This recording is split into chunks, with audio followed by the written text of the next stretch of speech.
Halo, Assalamualaikum warahmatullahi wabarakatuh. Saya Silviana Gunarsi, peserta Latsar CPNS Bengkulu Tengah tahun 2022. Pada hari ini akan mempelajari modul agenda 4, yaitu habituasi dan aktualisasi.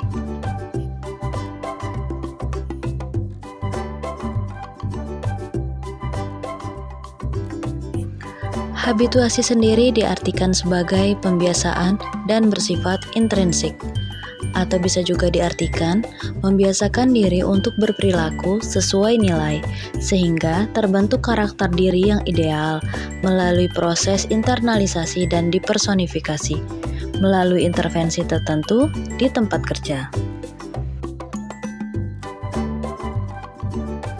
Aktualisasi dan habituasi sendiri sangat berkaitan erat dengan materi pembelajaran sebelumnya.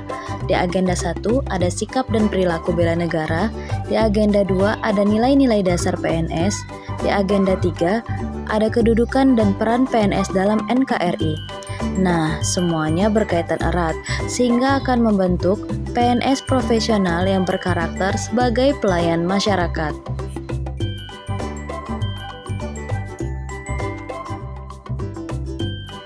Nah, selanjutnya kita akan masuk ke alur pikir proses penyusunan rancangan aktualisasi Latsar CPNS.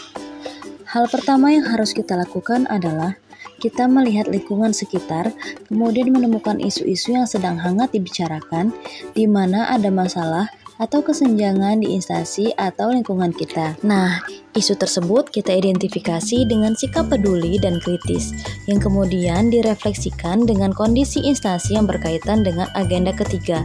Ada manajemen ASN ya di sana, dan juga Smart ASN.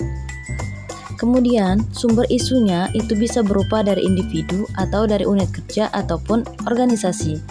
Nah, sedangkan lingkup isunya itu bisa dari tugas dan fungsi jabatan, tugas dan fungsi unit kerja, dan tugas dan fungsi organisasi. Setelah diidentifikasi, isu tersebut kita deskripsikan dengan menggunakan teknik isu scan, di mana isu tersebut nanti akan mengandung data atau fakta, kemudian ada penyebabnya, ada dampak, dan ada kaitannya dengan agenda 3. Selanjutnya, isu itu kita tetapkan menjadi core isu dengan menggunakan teknik tapisan, yaitu ada APKL dan USG. Nah, untuk menetapkan core isu ini, kita harus konsultasi dengan mentor ya. Selanjutnya, setelah ditetapkan menjadi core isu, kita buat kalimat isu yang mengandung pernyataan yang negatif, singkat, jelas, ada fokus, ada lokus, dan ada waktu. Setelah itu, kita temukan penyebab isu tersebut dengan menggunakan teknik fishbone. Lalu, kita cari gagasan kreatif dengan menggunakan teknik problem solving. Kita tentunya harus tahu apa sih yang bisa kita lakukan untuk menyelesaikan atau membantu masalah tersebut, menemukan jalan keluarnya. Lalu, kita mewujudkan gagasan tersebut dalam minimal 4 kegiatan. Hal ini tentu saja kita konsultasikan dengan mentor juga ya, yang bisa kita jadikan role model ataupun dengan teman sejawat yang bisa kita ajak diskusi bersama-sama. Kemudian kita rumuskan tahapan kegiatan tersebut, kita uraikan dengan langkah-langkah yang sistematis dan rinci untuk melakukan kegiatan tersebut. Kemudian kita rumuskan juga output dan hasilnya, di mana produk yang dihasilkan dari setiap kegiatan atau tahapan kegiatan itu sekaligus sebagai bukti belajar. Selanjutnya kita jelaskan keterkaitan antara kegiatan yang kita lakukan dengan agenda 3, dan kita uraikan bagaimana penerapan agenda 3 dalam pelaksanaan kegiatan tersebut.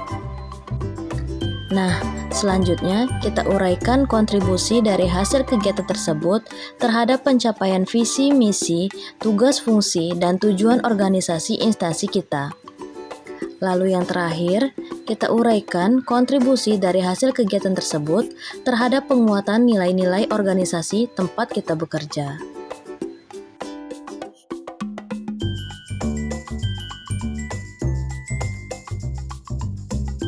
Nah, dari rancangan aktualisasi tersebut, diharapkan kita bisa mencapai visi misi, tujuan unit atau organisasi. Dan tentunya kita diharapkan bisa memecahkan isu atau masalah. Hasil aktualisasi tersebut jika diintervensikan menjadi habituasi, maka akan terbentuk suatu kebiasaan yang menghasilkan manfaat, sehingga terbentuklah karakter. Tentunya diharapkan kita akan menjadi PNS profesional sebagai pelayan masyarakat. Baiklah teman-teman, itulah tadi kegiatan mempelajari materi agenda 4. Sekian dari saya, sampai jumpa di lain waktu. Terima kasih. Wassalamualaikum warahmatullahi wabarakatuh.